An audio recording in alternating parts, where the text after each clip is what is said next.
Hey, welcome back to the channel. So about to head out on a hike right now, try and find some mushrooms and some spring foliage to take back home. All right, let's see how successful we get. All right, so we're out here today on this beautiful spring day to try and find some stuff to eat. All right, old abandoned railroad track. Fun stuff to explore along the tracks. But let's get into the woods and see what we can't find. All right, so here we have some garlic mustard. All right, it's a invasive species, and so if you find this, just take all of it. I know that's not usually the rule, but when it comes to this stuff, take as much as you want because it is invasive. All right. So I believe these to be mica cap mushrooms. All right, there's a few of them around here, and we got some more over there. But one of the rules that we should always follow when we're talking about mushrooms, right, is if we don't fully know it or we're not confident in it, we don't pick it. All right. But as you can see, we got some more growing over there. This whole area has a good bit of them growing here. And so what I'm going to do is I'm going to mark this area on my Onyx maps. And what I'm going to do is keep this location in mind. And since I've seen these, and since when they're young like they are right now, they would be edible if they were the correct species. But I'm not confident in it, so now I have to do some work to figure out if I want to get to know these so that I can eat them or not. All right, so I'm just going to mark them on the maps, and we're going to come back once we feel confident, either pick them or we'll just leave them alone depending on what I find out. All right, so the next one we found in our adventure here is this mushroom. Now, I'm terrible at Latin, so I cannot give you the Latin name of this mushroom, but it is a polypore. Most people use this as a tinder, all right? So you'll hear it called a willow bark mushroom, a fire polypore, and stuff like that.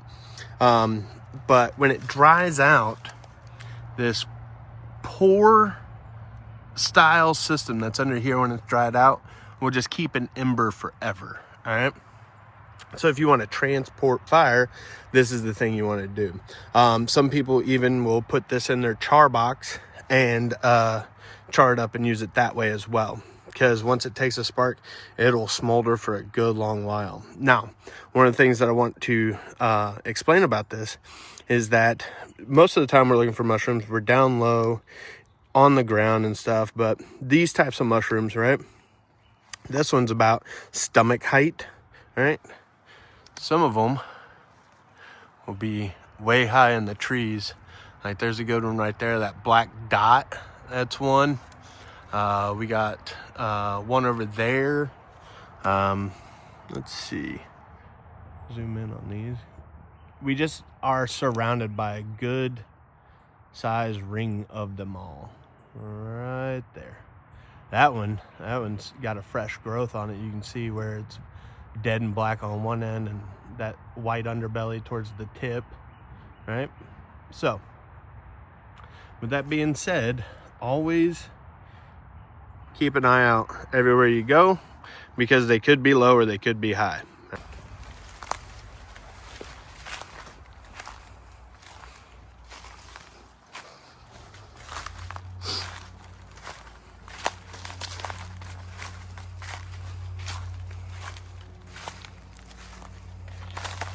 So these mushrooms right here are probably the most common mushrooms throughout the year, all right? You can see some old ones down there. But these are the first new looking growth that I have found for this species so far. And you can tell because it's not white. There's still color to it, the grays, the blues, the greens. This is like one of those mushrooms that you would dry, throw in a tea and stuff like that, right? I don't harvest these.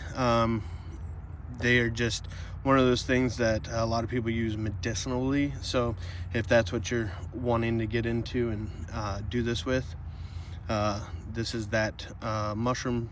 I think most anybody first time out can spot this and not get into trouble. All right, now I will say I'm not an expert. All right, I have done my own research. I trust the things that I trust. If you do not trust me, do not make me an expert. If you do trust me, remember, I am not an expert. I never went to school for this stuff. So with all that being said, this is probably the most common mushroom you will find and come across in, honestly, I think anywhere in North America. I haven't gone mushroom hunting outside of the United States, but I've done it in a few different states, and so far I found it in every other state. So there you guys go on that one. So one of the things that I think a lot of people miss, they just think mushrooms are growing everywhere and it's always easy to find them. But you have to understand if a mushroom wants a dead tree, if it wants a dead hardwood, or if it wants a pine tree or any of that stuff, or a willow. So sometimes you'll find different types of mushrooms that want to be in this type of environment, to where it's just like a meadow area, a good bit of sunlight, but the ground is still wet. You could have some mushrooms that want to grow on that tree, like I said earlier, higher up. Actually, as I say that, we find a polypore right there. I can't tell what it is from here, but there it is, and there's some more a little bit higher up as well. So each species of mushroom likes its own thing. All right, so if you're in an environment that looks mushroomy, walk it. Just make sure you look at the ground first so you don't step on anything, because sometimes it hasn't risen up above the leaves to be seen yet. So always be mindful of those things. All right.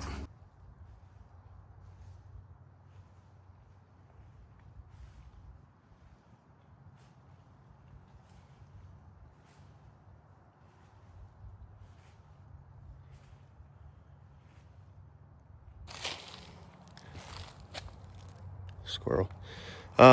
So for any of you out there that feel like I have misidentified or mischaracterized anything, let me know down in the comments. Like I said, I am not an expert on this stuff. I've just done my own research. I haven't had anybody teach me any of this stuff. It is all on me. And like I said in the beginning of this video, if I am not confident, I'm not picking. All right, so if I'm picking something to eat, then I'm taking a little bit more caution in identifying it. But if it's something that is used for teas, fire, any of that stuff, it's a pretty simple concept. All right, so I'm confident in what I'm confident in, and if I'm wrong, please by all means let me know. You will not hurt my feelings by giving me more information. All right.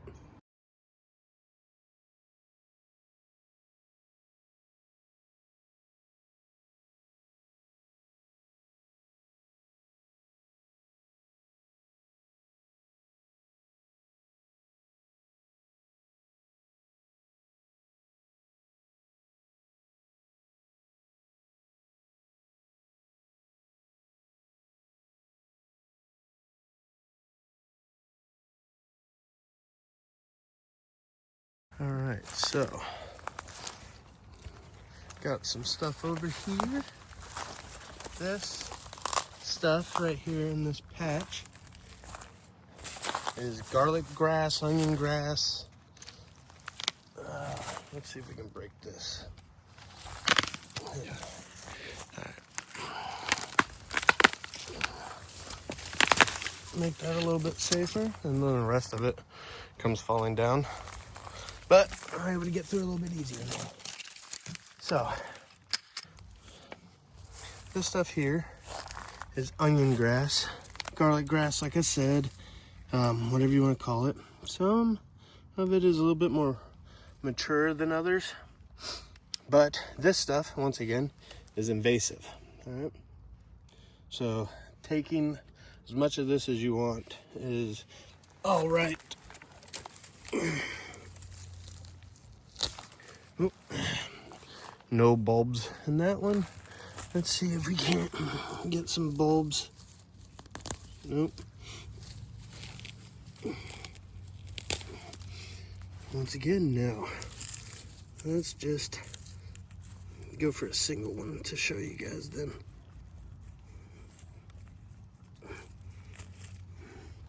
Here, let's set you up.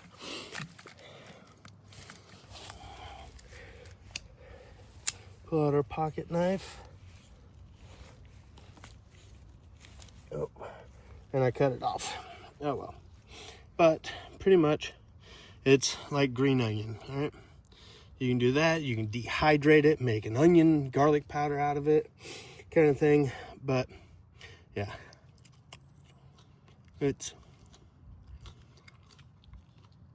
got a, I guess if you don't like onion, it's pungent, but it's a pretty good dose of onion and garlic flavor. So cannot recommend more on this. All right, so what I'll do is all mine that I've grabbed, I'll throw in the bag with the mustard garlic, and we'll take it home. All right, so I was collecting them. I was finally able to get one. But you ever seen pearl onions and stuff in the stores? You can use it in the same way. All right, so like I said, some of them are real small and undeveloped, and then others are actually well developed. So you can get the root and the bulb, the whole 9 yards. All right, so along this path here, I'm coming across these, right? So these are spotted dead nettle, right? It's an invasive plant, once again, and it's in the mint family. So those of you that like mint, look for these. They're ground cover, and heck, at this time of year, you see them all over everybody's fields as you drive by the highways anymore. So this is one of those other things. People put them in soups, stews, salads, stuff like that. We don't really eat them because I'm not a mint fan, but it is a edible. It's pretty tall, probably 5, maybe 6 inches off the ground there. They have these purple flowers.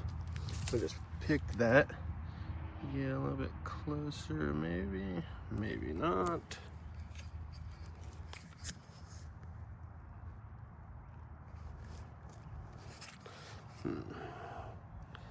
Come on, pick it up. All right. There we go. Almost looks like it's a hippo's mouth open, right? It's the best way for me to describe that onward looking shape of that flower there. But yeah, they are in the mint family. Show you. It is edible. Like I said, I don't like the mint family or mint in general, but it tastes like mint. Maybe a little bit more floral than the spicy mint when you think about it, but yeah, nonetheless, there you go. There's another one for the salad. All right. So this time of year, you'll see these flowers, right? The little purple pinwheel looking flowers. These are poisonous, right? So these are one of those things that you just want to keep on walking by, and I really wouldn't even try and find anything else in the vicinity of these, just so you wouldn't pick up any of the wrong stuff. All right, so be careful of poisonous things. Understand what are poisonous, what are not poisonous. These are common sense things, but you'd be surprised at how many people would not think about those things, right? So like right here, there's that onion grass we were talking about earlier. And then it's just, you can see all the little purple and blue dots all over the place. Those are poisonous, right? It is like the minor vario or something like that. I'll put the name on the screen, but that is what this is, and it is poisonous. All right, so what I thought was going to be a patch of ramps is actually Siberian squill, and this is toxic to both humans and animals.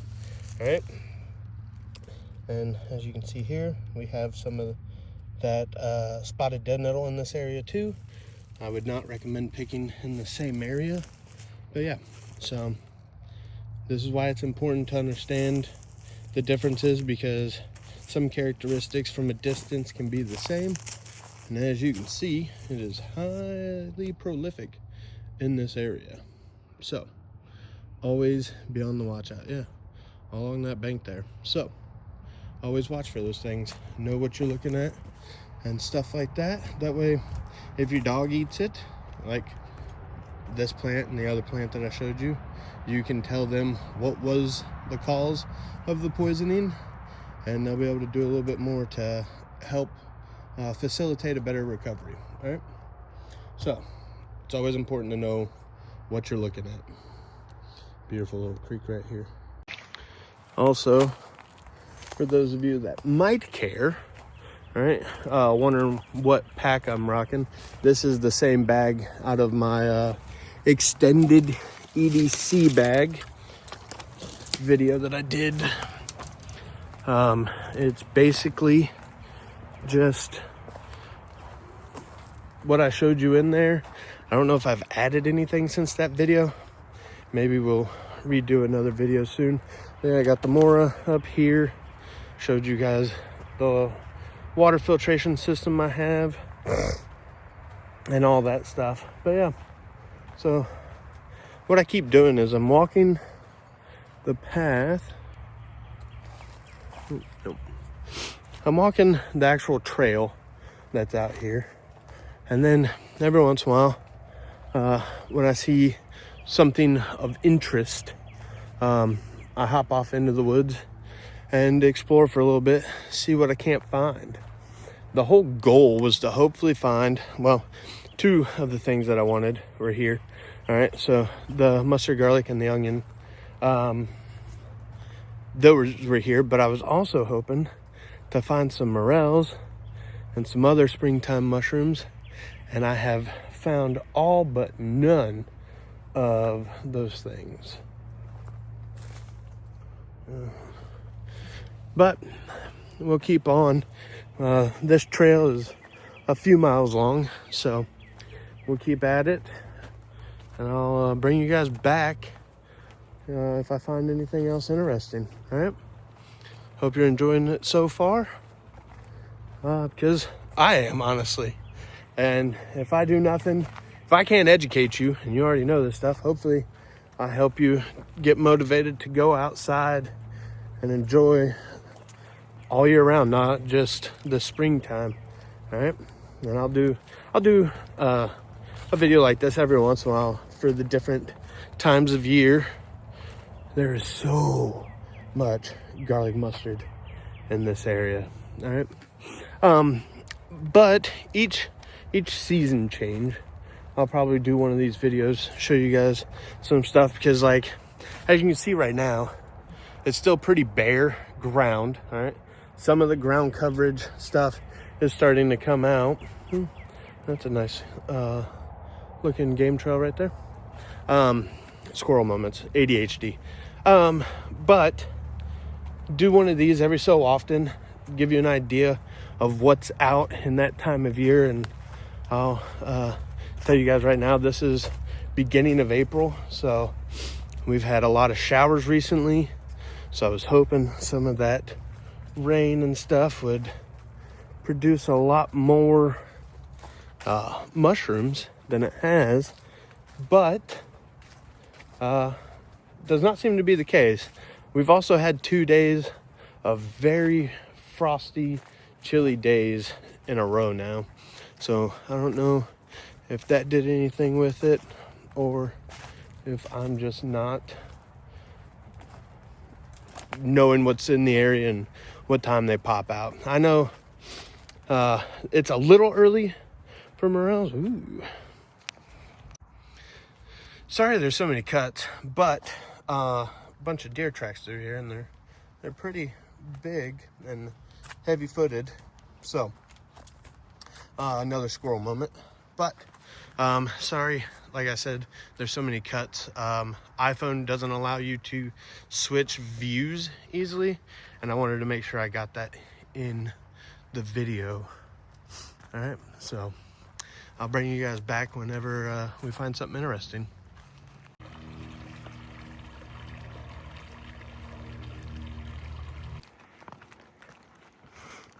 Well, we made it to the end of the trail. It just dead ends into the town behind me. All right. Now I'm just taking the train tracks back, so if I find things like this on this side of the railroad tracks, I can peek down, because on the other side of all that is where the actual trail is, and we cut back over the trail onto this side later. But I want to find things like this so that I can go explore them later, because I'm on my way back to the vehicle so I can spend the rest of the afternoon with my wife and daughter. So once we get back to the van, or not the van, but the Jeep, if we haven't found anything else, I'll see you guys then. All right, later. All right, ladies and gents, we are finished. We are going home. Did not find exactly what I was looking for. We found a few things, so that's nice. We'll be able to add to tonight's salad. But yeah, no, it wasn't a bad day. Had some fun, got some exercise, got outside. I've been wanting to get outside for a while now. It has just been horrendously stormy. Everything's been flooded that I've wanted to go do and stuff like that. So, yeah. But I hope you guys enjoyed the video. Sorry it's loud now. We're back at the vehicle. But yeah, I hope you guys enjoyed the video. Hope you guys found it educational. If you didn't find it educational, I'm sorry. But yeah, if there's something that I missed, like I said earlier, just let me know. I'm not one that does not want to learn. I am not one that says I'm an expert in anything. All right. I'm a guy who goes into the woods, and so far I haven't died from the things I've eaten, so I think that's a pretty good track record so far. But yeah, hope you guys enjoyed the video. God bless. See you guys in the next one.